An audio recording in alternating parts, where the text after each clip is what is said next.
Welcome back, America. We're here with our friend Ted Cruz. Senator Cruz, obviously the state of Texas, like Arizona, New Mexico, a couple others, are really badly affected by Joe Biden's no border policy. You've got slavery, sex slavery, child slavery, indentured service. I mean, real world, modern time slavery taking place in the United States and America that we haven't seen since the end of the Civil War.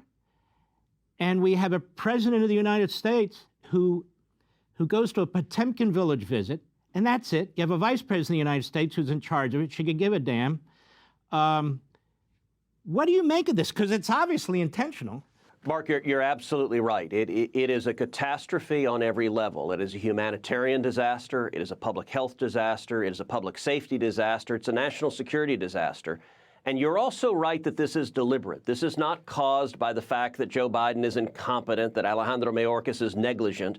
This is the deliberate outcome they want. When Joe Biden became president, he inherited the lowest rate of illegal immigration in 45 years. And he deliberately broke the system. He opened the border, and the numbers immediately shot up. 9.6 million illegal immigrants have crossed into this country illegally. And you use the word slavery. You're exactly right. That's what it is. You may recall the last time Alejandro Mayorkas testified in front of the Judiciary Committee, where I put up a poster board with a picture of colored wristbands. And I asked him a question. I said, Mr. Secretary, what are these colored wristbands? And you and I are both lawyers. As lawyers, we never ask a question we don't know the answer to. I'll tell you, Mayorkas's answer blew me away. He said, I have no idea what those wristbands are. I've never seen them before. And with complete shock, I said to him, Mr. Secretary, you have just told the American people you are utterly incompetent at your job, and you don't give a damn enough to even pretend. Why? Because just about every illegal alien that crosses this country is wearing one of these colored wristbands. They're color-coded for how many thousands of dollars they owe the cartels. If you stand on the banks of the Rio Grande River, you see hundreds of those wristbands laying in the grass. And what happens, they turn themselves into the Border Patrol, and Joe Biden sends them to every city in America. And the teenage boys, when they get there, they're working for the cartels. They're committing crimes. They're robbing cars. They're robbing houses. They're mugging people because they have to pay back the money.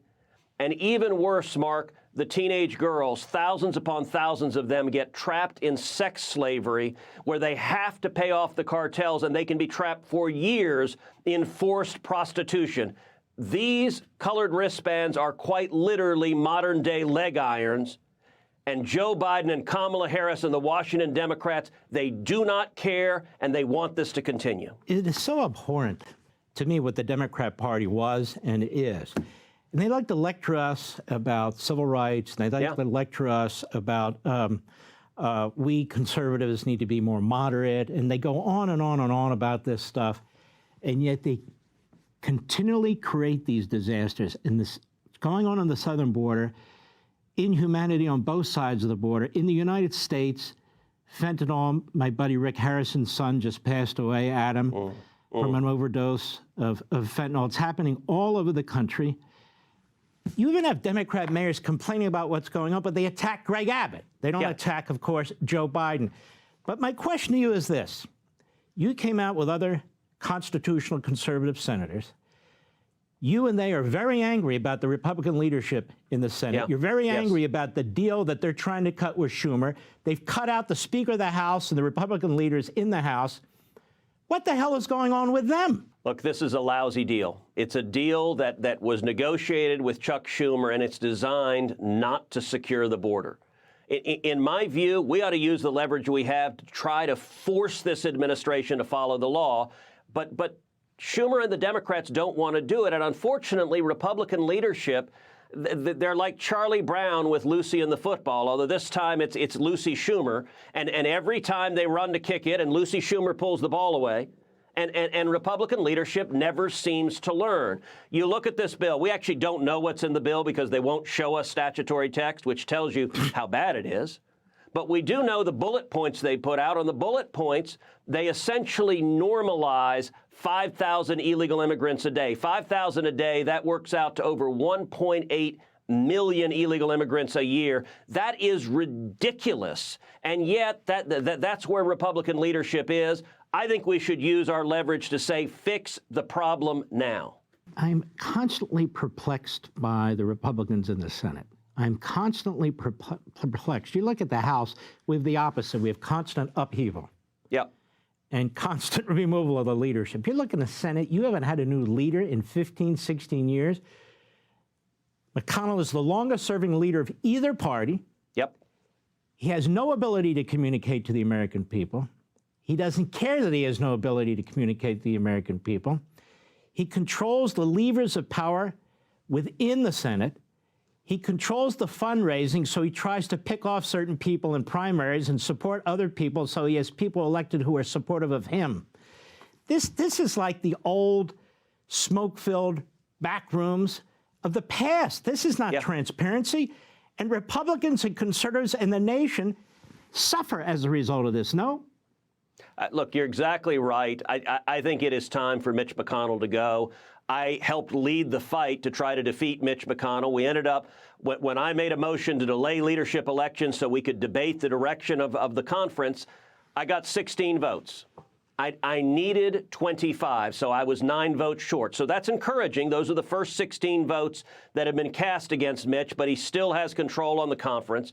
And you're right, one of the ways he holds on to control is with money. If you oppose him, he zeroes you out. So my last reelection 6 years ago was, at the time, it was the most expensive Senate race in U.S. history. I was outspent 3-1, and I ended up winning by less than 3 points. Mitch McConnell spent $300 million nationwide in Senate races. You know how much he spent in Texas? 0. Not 1 penny.